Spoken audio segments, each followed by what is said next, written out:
Why did my husband walk into my workplace with a lawyer and a folder full of screenshots while my entire team watched? I thought I was just having harmless fun at a rooftop bar when I told his best friend he had better shoulders than my husband. When my husband objected, I laughed and said if he did not like it, he could leave. He left, but not the way I expected. I'm Thessaly Morrow, and I have always believed that confidence is the most attractive quality a person can have, which is why I never understood why my husband Aaron seemed so threatened by the simple fact that I enjoyed being admired by other men. On that Friday night in late September, the air was warm and thick with the kind of energy that makes you feel like anything is possible. And our group of friends had decided to meet at the rooftop bar downtown, the one with the string lights that drape across the railing and the view of the city skyline that makes everything feel a little more glamorous than it actually is. Aaron and I arrived together, though we had barely spoken during the drive because he had been in one of his quiet moods all week, the kind where he responds to my questions with one-word answers and spends his evenings staring at his laptop in the guest room instead of sitting with me on the sofa like he used to do. I wore a fitted black dress and heels that made my legs look longer, and I could feel eyes on me the moment we stepped out of the elevator and onto the rooftop, which was exactly the reaction I wanted, because there is nothing wrong with wanting to feel desired and alive. Gavin Torres was already there when we arrived, leaning against the railing in the corner where the light was softest, and the noise from the crowd was just a low hum in the background. And he smiled at me in that easy, confident way that made me feel like I was the only person in the room, even though there were at least 24 other people milling around with their craft cocktails and their small plates of appetizers. Gavin is a freelance photographer, which means he has the kind of schedule and lifestyle that allows him to be spontaneous and interesting. Unlike Aaron, who works in IT project management and spends most of his time talking about timelines and budgets and other things that make my eyes glaze over within 5 minutes. I ordered a cocktail with elderflower and gin, something light and refreshing, and I walked over to where Gavin was standing because he had mentioned earlier in the week that he wanted to show me some of his recent portfolio work, and I was genuinely curious to see what he had been shooting lately because his eye for detail is something I have always admired. Aaron followed a few steps behind me, holding his beer in one hand and looking around the rooftop like he was searching for someone or something, though I could not imagine what. And when we reached Gavin, he greeted both of us with a grin and immediately started talking about a shoot he had done at a warehouse space on the east side of the city. I leaned in to look at the photos on his phone, and as I did, I noticed the definition in his forearms and the way his shirt fit across his shoulders, which prompted me to say out loud that he must work out more seriously than most people I know, and I touched his arm lightly to emphasize the point because it felt natural and friendly and not at all inappropriate. Gavin laughed and said he had been swimming a lot lately, and I turned to Aaron and said that Gavin had a swimmer's build while Aaron was more of a desk guy, which I meant as a light-hearted observation rather than an insult, though I could see from the way Aaron's jaw tightened that he did not take it that way at all. The group conversation shifted to fitness routines and weekend plans, and I kept talking to Gavin about his photography work because he actually listens when I speak and asks follow-up questions instead of nodding absently and then going back to scrolling through his phone, which is what Aaron does most of the time when I try to tell him about my day at work or the things I am interested in. I could feel Aaron's eyes on me from a few feet away, and when I glanced over, he was standing there with his beer bottle halfway to his lips, watching me with an expression I could not quite read, though it looked something like disappointment mixed with frustration, and I rolled my eyes internally because I knew he was going to make a big deal out of nothing as soon as we were alone. Sure enough, after another 10 minutes of conversation, Aaron walked over and asked if we could talk privately for a moment, and I could tell from his tone that he was upset, though I could not understand why he was so bothered by the fact that I was having a good time and being social with our friends. We walked to the far corner of the rooftop near the bar where the music was a little louder and the crowd was thicker, and Aaron said in a low voice that he felt disrespected by the way I had been talking to Gavin and touching him, and he asked me why I was acting this way in front of everyone. I stared at him for a moment, genuinely confused, because I had only been complimenting Gavin and having a conversation, which is what people do at social gatherings, and I told Aaron that he was overreacting and being insecure, and if he did not like the way I was acting, he could leave instead of standing there and trying to control me. The words came out sharper than I intended, but I was frustrated by his inability to just relax and enjoy the evening, and I could see that my response caught him off guard because he went very still and just looked at me for a long moment without saying anything, which made me feel both defensive and slightly guilty, though I pushed the guilt away because I did not believe I had done anything wrong. Aaron turned and walked back to the group without another word, and I stayed by the bar for a few more minutes, finishing my drink and trying to shake off the tension that had settled over my shoulders like a heavy blanket. When I returned to the group, Gavin asked if everything was okay, and I smiled and said it was fine, that Aaron was just in one of his moods, and we continued talking and laughing as if nothing had happened, though I noticed that Aaron stayed on the edge of the group for the rest of the evening and barely participated in the conversation. The drive home was silent except for the low hum of the radio, and I scrolled through my phone in the passenger seat, sending Gavin a text with a laughing emoji about how fun the night had been, and he replied almost immediately with a message that said he always enjoyed hanging out with me, which made me smile because it felt good to be appreciated by someone who actually noticed me. When we arrived home, Aaron went straight to the bedroom without turning on any lights, and I poured myself a glass of water in the living room, feeling irritated that he was sulking like a child instead of talking to me like an adult about whatever was bothering him. I sat on the sofa and flipped through the streaming app, looking for something mindless to watch, and after about 20 minutes, Aaron came back out wearing sweatpants and a plain t-shirt, and he said he was going to sleep in the guest room because he had an early meeting in the morning and did not want to disturb me. I asked if he was really that upset over what had happened at the bar, and he said he just needed some space to think, which I found ridiculous because all I had done was have a conversation with a friend. But I did not push the issue because I was tired and did not want to spend the rest of the night arguing about something so trivial. Aaron's phone lit up on the coffee table with a notification, and I glanced at the screen out of habit, seeing a calendar reminder that said something about a consultation scheduled for 11 in the morning on Monday, though I assumed it was related to work and did not think much of it at the time. The sound of ice rattling in my empty glass was the only noise in the room as Aaron picked up his phone, turned off the lamp on the side table, and walked down the hallway to the guest room, closing the door quietly behind him, and I sat there in the dim glow of the television, wondering why he was making such a big deal out of nothing and telling myself that he would get over it by morning,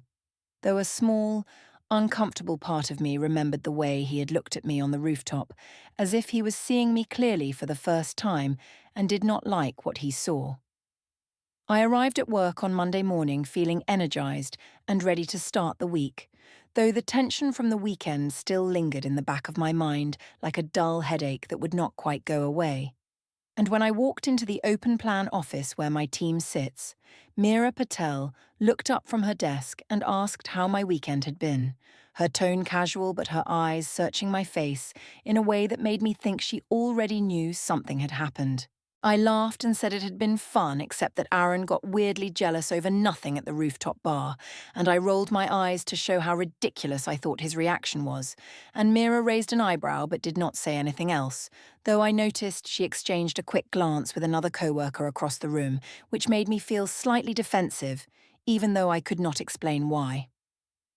The morning passed quickly with emails and project updates, and I found myself checking my phone more often than usual, waiting for a message from Gavin because our conversation from Friday night had felt unfinished, and I wanted to know if he was free to grab coffee sometime soon so we could talk without Aaron hovering nearby and making everything awkward with his jealousy. Around mid-morning, Gavin finally texted me back, and his message said something about how Aaron really did need to relax and that he hoped I was not letting it get to me, and he added a winky face at the end, which made me smile because it felt good to have someone on my side who understood that I was just being social and friendly rather than doing anything wrong. I replied with a laughing emoji and said I completely agreed, and I left my phone screen up on my desk while I went to refill my water bottle at the cooler near the conference room. And when I came back, I noticed that one of my co-workers, a woman named Jennifer who sits 2 desks over, was standing near my workspace and glancing at my phone, though she looked away quickly when I approached, and I wondered if she had seen the message from Gavin, though I told myself it did not matter because there was nothing inappropriate about texting a friend. The afternoon brought a team meeting in the small conference room on the second floor, and my manager, a middle-aged man named Robert, who usually keeps things light and professional, asked if everything was okay at home because he had noticed I seemed distracted last week and had missed a few deadlines, which caught me off guard because I had not realized anyone was paying that much attention to my work habits. I smiled and said everything was fine, that my husband was just going through a sensitive phase and needed some space, and I joked that men could be overly emotional sometimes, which got a few awkward laughs from the team, though Robert nodded slowly and said he hoped everything worked out, and I could tell from his expression that he was not entirely convinced by my explanation. The meeting ended, and I felt a strange unease settle over me as I walked back to my desk, though I pushed it aside and focused on finishing the report I had been working on for the past 2 days, determined to prove that I was still capable and professional despite whatever personal issues Aaron was projecting onto me.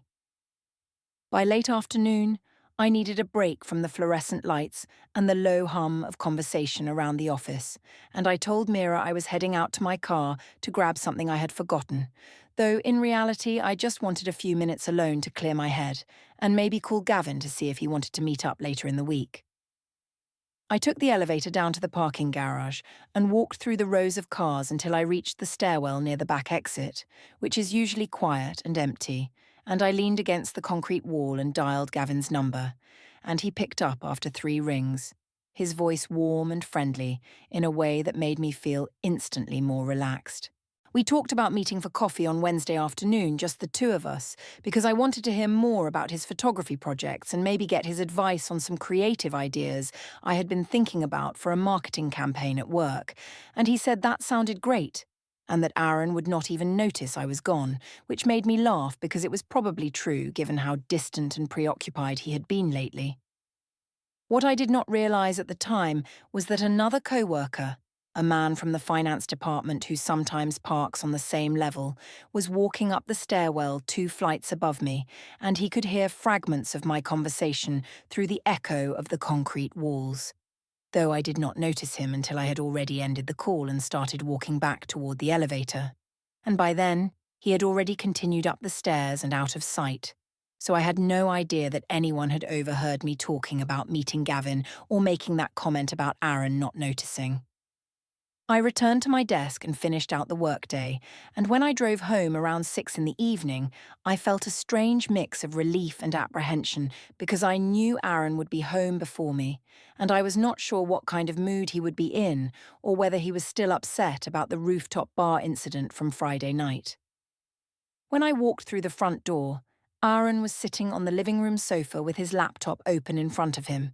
and I could see a spreadsheet on the screen that showed dates and initials in neat columns, though I could not make out the details from where I was standing, and when he heard me come in, he closed the laptop quickly and looked up at me with an expression that was neither angry nor welcoming, just blank and unreadable. I asked what he was working on, trying to keep my tone light and casual, and he said he was organising some household budgeting and financial records, which seemed like a reasonable explanation, though I could not shake the feeling that there was something more going on beneath the surface, something he was not telling me. I shrugged and said I was going to change out of my work clothes, and I walked down the hallway to the bedroom, and when I came back out in leggings and a t-shirt, I found that Aaron had moved to the dining nook with his laptop and was eating a sandwich he had made for himself, and there was no second plate or any indication that he had thought to prepare anything for me. I ordered takeout from a Thai restaurant down the street and ate on the sofa while watching a reality show I had been following for the past few weeks, and Aaron stayed in the dining nook, reading something on his phone and occasionally typing notes into a document I could not see, and the air between us felt colder and heavier than it had even over the weekend, as if an invisible wall had been built while I was at work and neither of us knew how to tear it down or whether we even wanted to. I noticed that Aaron had started keeping his phone face down on the table, which was a new habit, and whenever a notification came through, he would pick it up immediately and check it in a way that seemed almost protective, as if he did not want me to see who was contacting him or what the messages said. And I felt a flicker of curiosity mixed with irritation because I could not understand why he was being so secretive when I had done nothing to deserve that kind of treatment. After I finished eating, I scrolled through social media on my phone and saw that Gavin had posted a new photo from a sunset shoot he had done over the weekend, and I left a comment with a fire emoji and a compliment about the composition, which felt perfectly innocent and friendly, though when I glanced over at Aaron, I saw that he was watching me from across the room with that same unreadable expression, and I wondered if he could somehow see what I was doing even though his angle made it impossible. The evening dragged on in silence, and around 10 o'clock, I brushed my teeth and got ready for bed. And when I walked past the guest room, I saw that Aaron had already set up a small lamp and a stack of books on the nightstand, along with his phone charger and a thin binder labelled with the word auto in neat handwriting, and I realised that he was serious about sleeping separately, which made me feel both angry and confused because I still did not understand what I had done that was so terrible it warranted this level of coldness. I went to bed alone in the room we used to share, and as I lay there in the dark, I heard my phone buzz on the nightstand with a text message, and when I picked it up, I saw that it was from Lena, Aaron's younger sister, and the message said that Mira had mentioned I had been posting a lot about girls' nights lately, and that Lena was just checking in to see if everything was okay. I stared at the screen for a long moment, feeling a surge of annoyance that people were apparently talking about me behind my back and drawing conclusions based on social media posts that were completely harmless, and I deleted the message without responding because I did not owe Lena or anyone else an explanation for how I chose to spend my free time or who I chose to spend it with. The room felt too quiet and too empty, and I could hear the faint sound of Aaron moving around in the guest room down the hall. And I wondered what he was thinking and whether he was planning to keep this up indefinitely or if he would eventually come to his senses and realize that he was overreacting to something that was not even a real problem. The next morning, I woke up to find that Aaron had already left the house without saying goodbye, which was unusual because he normally at least acknowledged my presence even when we were not speaking much. And when I walked into the kitchen to make coffee, I found a sticky note on the counter that said in his neat handwriting to pick up Sam at 3 in the afternoon for school pickup. And I realized with a sinking feeling that Aaron had been handling most of the parenting tasks alone for the past week while I had been focused on work and my social life, and I had not even noticed until that moment how much the balance had shifted. I spent the next few days trying to maintain some sense of normalcy, though the distance between Aaron and me seemed to grow wider with each passing evening, and by Thursday I was looking forward to my yoga class at the community centre because it was one of the few places where I could relax and be around people who did not know anything about the tension in my marriage or the way Aaron had been treating me like a stranger in our own home. The community centre is a large brick building on the east side of town, and after the yoga session ended around 7 in the evening, a group of us always gathered in the main hall for what we called the social hour, which was really just an excuse to drink herbal tea and eat small snacks while catching up on each other's lives and gossiping about everything from work drama to relationship problems. I arrived feeling lighter than I had in days, and I changed into comfortable clothes after class and joined 2 of my friends, women I had known for about a year through the yoga group, near the long table where someone had set out cookies and fruit and a large pot of chamomile tea that smelled faintly of honey and lavender. We stood near the windows that overlooked the parking lot, and the conversation started off innocently enough with talk about upcoming holiday plans and a new restaurant that had opened downtown. But eventually one of the women asked how things were going at home because she had noticed I seemed stressed during class. And I laughed and said that Aaron had been acting like a scorned teenager ever since the rooftop bar incident a week and a half ago. And I explained that he was upset because Gavin, who is a mutual friend, had been getting more of my attention than Aaron thought was appropriate. I said that Gavin was more fun and better looking than Aaron, and that I did not see why I should apologise for enjoying the company of someone who actually made me feel alive and interesting. And my friends laughed in that uncomfortable way people do when they are not sure if you are joking or being serious, though I could tell they were entertained by the story because they kept asking questions and nodding along as I spoke. What I did not realise was that Diane Torres, Gavin's mother, was volunteering at the front desk that evening, helping to organise paperwork for the community centre's upcoming fundraiser, and she was standing near the doorway that connected the main hall to the administrative offices, close enough to hear every word I was saying even though I had not noticed her presence. Diane is in her early 60s with sharp eyes and a no-nonsense attitude, and she has always been polite to me in the past when I ran into her at various social events, though I had never spent much time talking to her because she seemed like the type of older woman who has very traditional ideas about marriage and loyalty and all the things that people from her generation think are more important than personal happiness. I continued talking to my friends, describing how Aaron had been sleeping in the guest room and acting distant, and I said that maybe he needed therapy to deal with his insecurity issues, and I joked that if he spent less time sulking and more time trying to be interesting, I would not have to look elsewhere for good conversation. After the social hour ended and people started drifting toward the parking lot, Diane approached me near the entrance, and she smiled in a way that did not quite reach her eyes, and said she had heard me mention Gavin's name during my conversation, and she asked if everything was all right.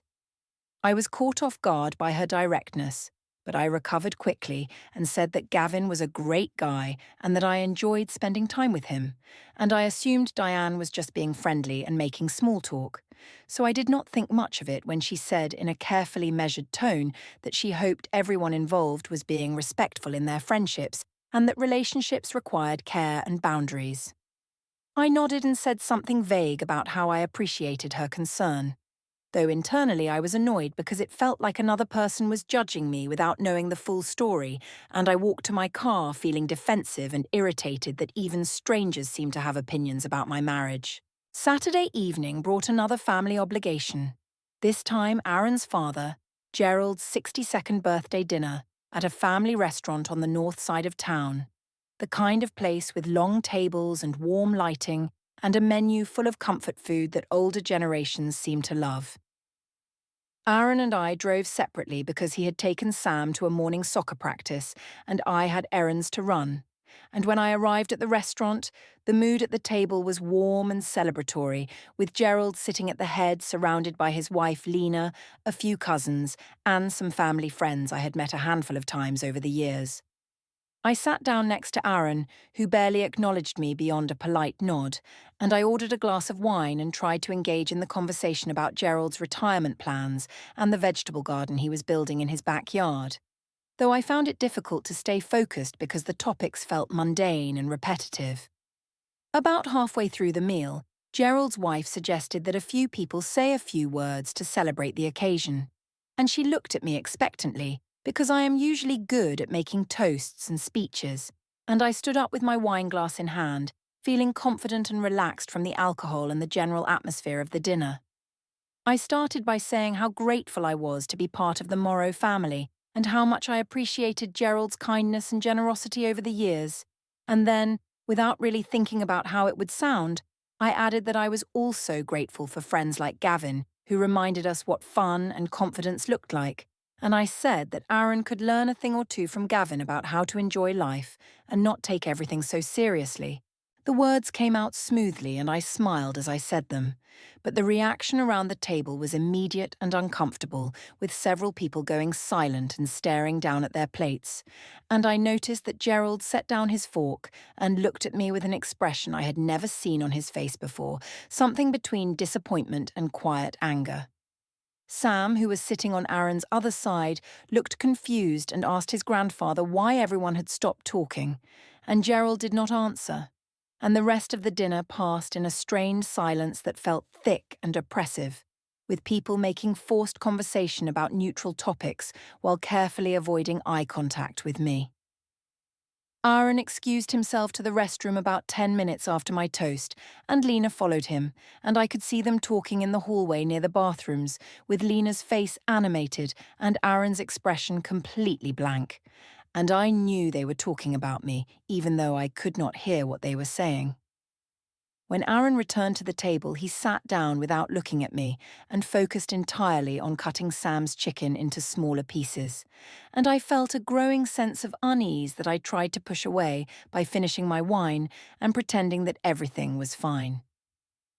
As we were leaving the restaurant, Lena caught up with me in the parking lot and said in a low, urgent voice that I needed to stop humiliating Aaron in public and that what I had said during the toast was cruel and inappropriate, and I felt my temper flare because I was tired of everyone acting like I was the villain when all I had done was make a light-hearted comment about a friend. I told Lena that she was overreacting just like her brother and that maybe the whole family needed to stop being so sensitive and judgmental. And Lena shook her head and walked away without another word. And I could see Aaron standing by our car, buckling Sam into his booster seat, and he was watching the entire exchange with that same blank expression that had become his default whenever he looked at me. The drive home was silent, except for Sam's questions from the back seat. And he asked Aaron why Grandpa had stopped smiling after Mommy talked. And Aaron said that Grandpa was just tired, but Sam insisted that Grandpa had looked sad rather than tired. And I stared out the window at the passing streetlights and said nothing because I did not know how to explain to a 6-year-old that sometimes adults say things that come out wrong even when they do not mean any harm. When we got home, Aaron carried Sam inside and got him ready for bed while I sat on the sofa scrolling through my phone, and I saw that Gavin had posted a new photo from a client shoot, and I left a comment telling him the lighting was amazing, and when I looked up, Aaron was standing in the doorway watching me with an expression I could not read, and then he turned and walked back down the hallway to the guest room without saying goodnight. The following Tuesday afternoon arrived with clear skies and unseasonably warm weather. And I realised as I was finishing up a conference call at work that I had forgotten it was my turn to pick up Sam from school, which Aaron had reminded me about in a text message earlier that morning, though I had been so focused on a client presentation that the reminder had slipped my mind until I glanced at the clock and saw it was already 2:45. I grabbed my bag and rushed out of the office, making apologies to my manager about needing to leave early for a family obligation. And I drove faster than I probably should have through the residential streets near Sam's elementary school, pulling into the pickup line just as the bell rang and children started streaming out of the building with their backpacks bouncing against their shoulders. I parked and walked toward the line of parents waiting outside the main gate, feeling slightly out of breath and hoping that Sam would not be upset that I was running late. And when I spotted him coming down the walkway with his teacher, he ran toward me with his usual energy. But then he stopped a few feet away and his expression changed to something more hesitant and uncertain. Sam stood there looking at me with his big brown eyes that remind me so much of Aaron's, and then he asked in a voice that was louder than I expected why Mommy always laughed when Daddy talked. And the question hung in the air between us like something physical and heavy, and I felt my face flush because I had not realised that Sam had been paying attention to the dynamics between Aaron and me, and I certainly had not expected him to bring it up in public where other parents could hear. I crouched down to his level and tried to keep my voice calm and reassuring, telling him that I did not laugh at Daddy and that I was just having fun and being happy, which was not the same thing as being mean. Though even as I said the words, I could hear how hollow they sounded. Sam tilted his head and said that Daddy did not look like he was having fun, and that sometimes Daddy looked sad when I talked about other people, and I noticed that another parent standing a few feet away, a woman I had seen at school events but never really spoken to, was pretending to check her phone while clearly listening to every word of our conversation. I took Sam's hand and led him toward the car, feeling a mix of embarrassment and irritation because I did not appreciate being put on the spot by a 6-year-old in front of other parents who probably already had their own judgments about me.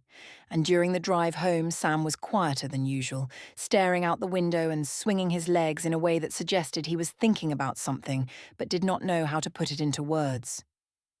When we arrived home, Aaron's car was already in the driveway, which surprised me because he usually worked until at least 5:30, and when we walked inside, I found him sitting on the living room sofa with his laptop closed beside him, and he asked Sam how school was, and Sam immediately ran over and climbed onto the sofa next to his father, and I could see the relief on Sam's face at being close to Aaron, which made me feel like an outsider in my own home. I went to the kitchen to start thinking about dinner, though I had not planned anything and was considering ordering takeout again. And I heard Aaron and Sam talking in low voices in the living room, and I caught fragments of their conversation about a drawing Sam had made in art class and a spelling test he was nervous about. And the ease and warmth in Aaron's voice when he spoke to our son was so different from the cold, distant tone he used with me that it made my chest tighten with something I did not want to name. After about 20 minutes, Aaron came into the kitchen and told me that Sam had mentioned asking me an embarrassing question at school pickup, and I said defensively that it was not my fault Sam had overheard things and drawn his own conclusions.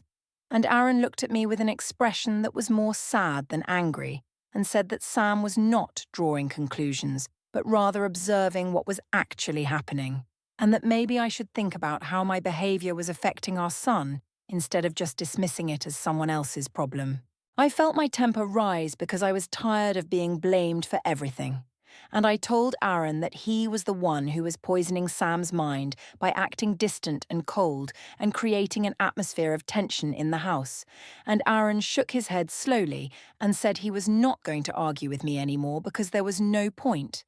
And then he walked back down the hallway to the bedroom, and I followed him, demanding to know what he was doing. He was packing a duffel bag with clothes, toiletries, and a phone charger, moving methodically and deliberately as if he had been planning this for days. And when I asked what he thought he was doing, he said calmly that he was moving his things into the guest room permanently until we figured out what was going to happen next, and I told him he was being dramatic and abandoning the family emotionally, and he said he was protecting himself and setting boundaries, which were two very different things. Aaron carried the duffel bag down the hall to the guest room, and I stood in the doorway watching as he set up the small space with a lamp, a stack of books, his laptop, and a thin binder labelled Auto that he placed carefully on the nightstand, and I asked if he was seriously going to keep this up, and he said he needed space to think clearly and that sharing a bedroom with someone who did not respect him was no longer something he was willing to do. I told him he was punishing me for having a social life and for being confident enough to talk to other people, and he said quietly that if I truly believed that was what this was about, then I was either lying to myself or lying to me. And either way, he was done trying to explain something I clearly did not want to understand. He closed the door to the guest room, not slamming it, but shutting it firmly enough that I knew the conversation was over, and I stood in the hallway feeling a strange mix of anger and confusion because I could not understand how things had escalated to this point over something as simple as a few jokes and some harmless flirting. Later that evening, my phone buzzed with a text message from Lena, and when I opened it, I saw that she had sent an invitation for Aaron and Sam to come to her apartment on Saturday for lunch and games, and the message very deliberately did not include me. And when I texted back asking why I was excluded, Lena replied with just 5 words that said she thought I knew why. I threw my phone onto the sofa cushion and paced around the living room, feeling increasingly isolated and frustrated because it seemed like everyone was turning against me and acting as if I were the villain when all I had done was refuse to let Aaron's insecurity control my life. I could hear Aaron moving around in the guest room, and at one point I walked past and saw through the crack in the door that he was on the phone, speaking in a low, serious tone, and I caught the words support and appreciate before he noticed me and shifted his body so I could not hear the rest of the conversation. The next morning, Aaron made breakfast for Sam but left nothing out for me, and when I opened the refrigerator looking for something to eat, I found 2 labelled containers, one that said Sam in Aaron's neat handwriting and one that said Aaron. And there was no third container, which felt like a deliberate message that I was no longer part of the family unit in the way I had been before. I made my own breakfast in silence, and Aaron took Sam to school without asking if I wanted to come along. And after they left, I sat at the kitchen table staring at my phone and wondering how much longer this Cold War was going to last and whether Aaron actually thought he could force me to change by freezing me out. I checked my messages and saw that Gavin had not responded to my last text from the day before, which was unusual because he normally replied quickly, and I felt a small flutter of anxiety that maybe he was pulling away too, though I told myself that was ridiculous because he had always been supportive and understanding of my situation. That evening, Aaron's phone lit up on the coffee table while he was in the kitchen helping Sam with homework, and I glanced at the screen and saw a calendar reminder that read, Jefferson Hall, 3:45 p.m. for Friday.